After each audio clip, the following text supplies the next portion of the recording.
Hello there, my name is Sixo, but more on that later because it's time for a new unboxing, isn't it? And today we're checking out this rather handsome effort from licensed manufacturer threezero, who I'm personally a major fan of. I mean, I adore their larger stuff, their DLX range of Transformers and various other lines as well, and this MDLX line so far has been brilliant. I've loved Rodimus, I've loved all the others, but there is one thing I kind of want to address before we get kicked off today. Yes, this is a non-transforming figure, which always causes a little bit of conversation. You always get a comment from someone who's like, what's the point of it then? But for me, I love it, honestly, because these things bring so much delight, so much joy beyond just the transformation, which, let's be fair, most Transformers toys do transform, so there is plenty of that out there. This just offers something a little bit different, as I think we'll see today. I should also mention that this is actually the first review I'm doing as part of a partnership with ShowZ Store, so I'll put a link to their site in the description below. You can go ahead and check them out. And if you do want to support the channel, then I'd be eternally grateful if you use my code, which is SixoTF. There's a little bit up the top of their homepage that says support your favourite reviewer. So if that is indeed me, then you can go ahead and put SixoTF in there, and then it gives me little points back. That means that I'll be able to do more reviews like this ongoing as well. So that would be greatly appreciated, and it really helps to keep the channel running. Anyway, the box on this thing is gorgeous with some really nice artwork, great depiction of the character. A bit more of that going on the back as well, just showing off some of the articulation and things, but honestly, can't wait to get it cracked open. So why don't we go ahead and do exactly that? I've been looking forward to this guy for ages, so don't really want to wait anymore. Fairly straightforward packaging, just your usual clamshell affair. We can just go ahead and get that opened up there, and there we go. There's the toy himself, all wrapped up in a little plastic bag, and all of the various accessories as well. That includes his little shoulder-mounted cannon with a nice silver paint, 2 separate pile drivers for his hands, although weirdly you only get 1 of each, some swappable hands for posing. Here you've got 2 of them, but there are 4 in the box, and his handheld blaster as well, which is also pretty shiny, and you can use one of the hands to grip it. And the toy itself, although first things first, you'll need to get these little plastic bits off his legs, which is actually easier said than done. But hey, once you're done, you're left with this beautiful specimen, which right out the box, honestly, is really rather breathtaking. I absolutely love this thing. And again, you know, people are going to cite the fact that it doesn't transform or whatever else, but I think you'll see, or I hope you will, that through the process of examination here, that it does a lot more besides. And certainly in terms of first impressions, boy howdy, it's a good looking thing. I mean, just in terms of the finish going on, this red is super glossy, really nicely premium and kind of nicely painted and everything. You got these lovely weathered sections on the arms and thighs and areas like that. Nice little silver highlights, and all this sort of molded detail is picked out with paint, and that's really gorgeous. Little sections like I guess they're the exhausts on the sort of inner legs just here, things like that.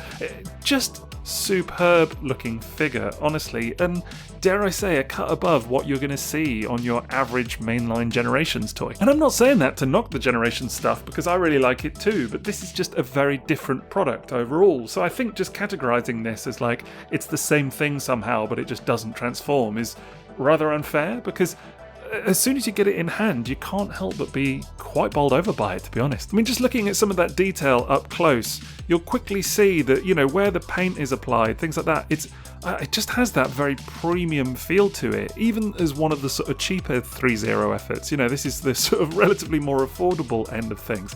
But it honestly is to the level where you just wouldn't find this on a transformable figure. So that's the sort of difference, I guess. The paint would be chipping off or rubbing off the whole time. So the fact that it is non-transformable allows it to have that very premium look and feel. And again, it's just a very different product. You know, it's not going to be for everybody, but I, for one, am absolutely here for this thing. You know, just little touches like the silver or the black on the front of the bonnet just here. It's also intricate, or the way this silver kind of catches the light. It's beautiful.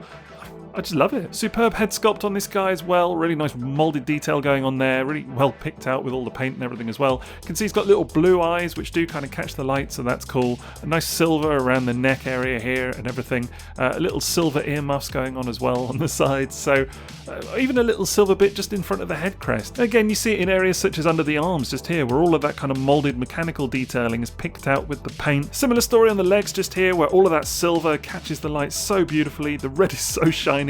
Just a real treat to look at, honestly. And you do get some non-transformable car parts going on here as well. Like, this is obviously the rear half of a Countach just there. So, you know, even though it doesn't transform, it very much feels like it should, or that it could. So very nice presentation. I mean, look, the wheels actually move on this thing, so I don't know why that amuses me, but it does. I just think nice attention to detail. And just overall, it's a very clean looking design. I mean, this is G1 Sideswipe through and through. Of course, it's been, you know, a little bit stylized by threezero and their kind of in-house design team, but they've taken essentially what is the cartoon model and given it a bit of an update and a bit of a sort of, I don't know, a slight detailed spin, I guess. And for me, it really, really works, honestly. And you can see it here if I turn it around, you know, how clean it is.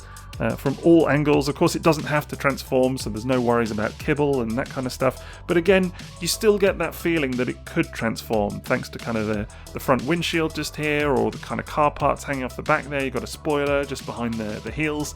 So, you know, it doesn't transform, but it feels like a very realistic take on Sideswipe's robot mode. And I think it's glorious. I mean, here you can see it with some of threezero's more sort of typical output. These are the DLX versions of Rise of the Beasts, Optimus Prime and Bumblebee.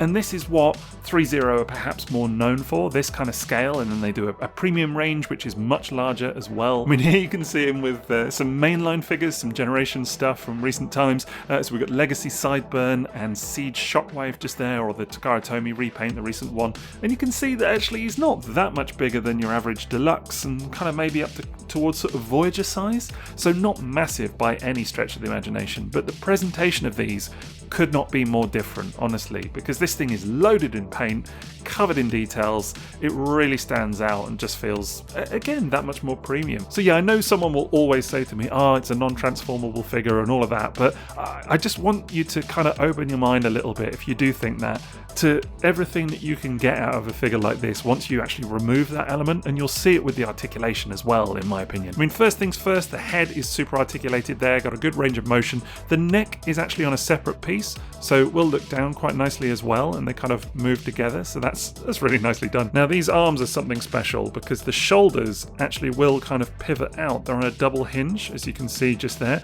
so that actually gives you tons of articulation, tons of range of motion in those shoulders to kind of pose them however you want. And then the shoulder piece here, the kind of armor, is on another separate piece, so that will kind of move like so, and it just means that you can really pose it however you want. I mean, of course, you can go all the way over, just like so, with the arms, and there is a bicep swivel as well, but huge range of motion at those shoulder joints. And it's a similar story here at the elbows, which are double hinged, and actually you will get you know, beyond 90, I mean, you'll get the full range just there like that. So really nicely done in the arms. And I did notice as well that these car parts just there will also move. And I guess you could kind of have that almost as like a weapon, kind of hanging off his arms there. I don't know if that's intentional, but it moves, so that's kind of fun. Similar stuff going on in the chest just here, which, I mean, it does have an ab crunch, quite a sizable ab crunch actually, and you'll see if I come around to the back just here, there's a lot of kind of molded detail and painted detail actually that you'll only see if you activate the ab crunch. So that's a really nice touch, honestly, good attention to detail. And there is a bit of a kind of rocking motion that you can do with that thing just there as well, so like that, you can really get a lot of motion there. And also a waist swivel, which is actually a little bit stiff on my copy, but it is there. Now, I don't want to talk about the hips briefly because they are a little bit weird. I mean, you have these kind of hip skirts that kind of come up like that, and it's a similar story at the rear, although I will say that this is not my favourite design because these are kind of, they're not even pinned on, they're pegged on just there with quite a small little peg, and on some of the other MDLX figures they do have a habit of popping off if you're not too careful. Now, these actually seem pretty solid, so it feels like maybe they've improved the design a little bit as they're going, so actually that feels much better, but they do move a little bit like so that's kind of useful. And then, as I say, if you come around the back, you'll see that these bits are connected on the bum, basically, and it kind of goes all the way around the side, so you can kind of move those as well out the way however you want. It's really not my favourite design, but it is what it is, honestly. So that does enable you to move the hips up as well. You'll get to just about 90 degrees there. Now, the knees are really good because they're actually on two joints just there. They are double jointed, so they will go all the way back like that for kneeling or whatever else, and then you get this little kind of knee bit kind of popping out just there. And this is very reminiscent actually of threezero's larger figures, which have got these kind of very clever joints and things going on, so really nicely done. Now I did initially think that you really couldn't get much in terms of ankle tilt just here, thanks to this kind of skirt just around the ankles, but actually if you pull the feet out as much as you can, or kind of rock them out at least, you will get a lot more. So it's decent, honestly. You're still slightly impeded by this piece just there, but there's enough to kind of get, you know, outward ankle tilt for like a run or something like that, so that's pretty good, and they will go quite far back and forth. And there is also fairly decent bit of toe articulation just there, so that's, you know, that's decent enough. And this is fun, but you also get movement in things like the spoiler at the rear just there. It's kind of on like a little cable piece, so sort of bouncy if anything, but these are just those little touches that I think make all the difference on these figures. Now we should talk about the hands as well, because they're not articulated as such. I mean, you do have good motion in the wrist, of course, and they will kind of move back and forth as well, but the hands are statically molded, and there are replacement sets, so if you want to swap those out, you just need to prise them off like that, very gently, and that just leaves you with this little tiny ball joint just on the end there for the replacement parts. Now I have to say that actually putting these on is a fiddly process, because the ball joint tends to move out of the way when you apply pressure, so it is a little bit annoying, but there you go, managed to get that on fairly nicely. But anyway, in terms of articulation, as you can see here, it's superb, honestly. I mean, you can get them into a kneeling pose like this, and it not only is very easy to do, but the result feels very natural as well. I mean, you can see just from a kind of 360 perspective, you know, how that works, and I don't know, it's just so intuitive really, and so clever, so nuanced, the articulation, that again, it's well above and beyond anything that you're going to see on your average retail Transformers figure, or even the kind of high-end stuff like Masterpiece. You know, it just doesn't pose like this, because it also needs to transform. So that's really what you get from threezero, from MDLX, from DLX, whatever. You know, it can pose like a charm because it doesn't need to do that other stuff. And, you know, case in point, here's that running pose that I kind of alluded to earlier. I mean, just look at that. It just looks awesome, honestly, absolutely spectacular thing. And I feel like threezero are really good at understanding that it's not just about the range of motion in some of these joints, but it's also about the balance of the toy and things like that, in order that when you do get it into a pose, it can actually kind of hold it comfortably. I mean, it feels really solid in this pose, just standing there on one leg, but, you know, with all the kind of joints and stuff. It's quite extreme posing, and I'm not afraid to kind of move it around or anything like that. It doesn't feel like it's going to topple over at any point. And again, I just feel that this is kind of a real cut above what you're going to see from more traditional Transformers toys. Anyway, in terms of the hands here, you've got the second set, which are open palm instead of the closed fists that come as default. Or, you know, you can go ahead and swap it out with this pair instead. There is one for each hand, and that's the hand that holds the gun. And once it's in there, it's a little bit fiddly to get in, but actually pretty stable, honestly. Just really kind of looks like he's holding it quite naturally, so that's really nice. And then to attach that shoulder-mounted missile launcher thing, you've got these little pieces just here, which need to be removed first, and they just sort of prise out very gently like so. And that's actually kind of like a peg hole cover, if anything, so that, you know, once you remove it, you can see the peg hole, and, you know, if you don't want to have the weapon in place, it doesn't look too unsightly. That just pegs in like so. And there we go. Honestly, just think it looks wonderful. I mean, that is Sideswipe, no? It just looks exactly like him. I mean, again, it's stylized and it's, you know, a bit of a different take, but superb job, honestly. And then here you can see him with the two pile drivers installed, and again, I do think it's really weird that there's one of each design. I mean, for those that are kind of questioning why there's two, you know, he regularly used these in the cartoon, but every time he appeared they look slightly different, because that's the original cartoon, that's just how it was back in those days. So they've included one of each design, which is a strange choice. I kind of feel like maybe it would have been better to go with one or the other, but hey, they're there if indeed you really want them. I mean, I will say that installing these pile driver pieces was quite frustrating, particularly this one, which I couldn't get tabbed in. It did cause me to get just a little bit frustrated there for a second,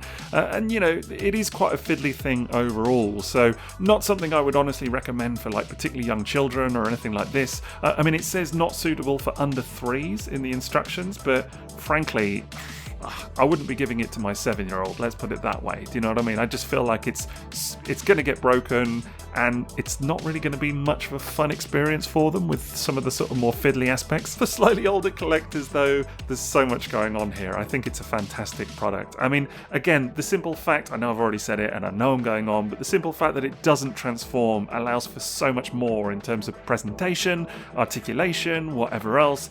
It's great fun to handle, feels super solid, super really, well, just well made, honestly. Just a beautifully presented, beautifully made product, and that's what threezero from my experience anyway, has never failed to deliver, and this absolutely lives up to that. I mean, it's funny because now, if anything, comparing this guy to threezero MDLX Optimus Prime, it feels quite evolved from that, and that was only, what, a year or two ago? But already the finesse on the Sideswipe figure it's palpable, honestly. It feels like there's quite a difference between these two in such a short span of time. I really honestly feel like they've taken a lot of learnings from this series of toys, of figures already, and you can see that being applied in real time. It's quite striking. Now, if I'm being honest, Optimus actually isn't my favourite in this range. I mean, it's good, don't get me wrong, but it's definitely not my favourite, which I think is a bit of a shame because I feel like that's the one that a lot of people might have experienced. But actually, Rodimus here is superb, and for me, Sideswipe is absolutely up there. I mean, I had this down as one of, if not my favourite figure of last year, the Rodimus. I definitely think Sideswipe is as good. Alternatively, here he is with MDLX Bumblebee and Cliffjumper, and again, it just fits so well with them, honestly. Alternatively, here he is with some of the bad guys in the line, and these are glorious too, honestly. I love all of them, what can I say? I'm super excited about the idea of them doing stuff like Soundwave and Shockwave, and I look forward to those before too long anyway. And finally, here he is with some alternate Sideswipes. We've got him with the G1 toy. This is actually the New Year special reissue from the early 2000s, and the Masterpiece Plus version as well. And I think it fits in beautifully, honestly. Just what a lineup. So yeah, all in all, I feel like they've done a beautiful job with MDLX Sideswipe. Absolutely impressed so far, and I cannot wait to get it in front of a camera. Needless to say, from me, in terms of first impressions, it's a definite toot. Now again, I'll include a link to ShowZ's store down in the video description below, so you can go and check them out. They've got tons of Transformers in stock and loads of third-party stuff as well. And do include my code, that's SIXOTF, in the little section about your favourite reviewer, and that just really helps me with the channel, you know, kind of supports me to get further toys for review and that kind of stuff. So it just keeps it all going, really. So your support is appreciated. Thank you. Oh, and on that note, here's a little preview of what I'll be reviewing for them next.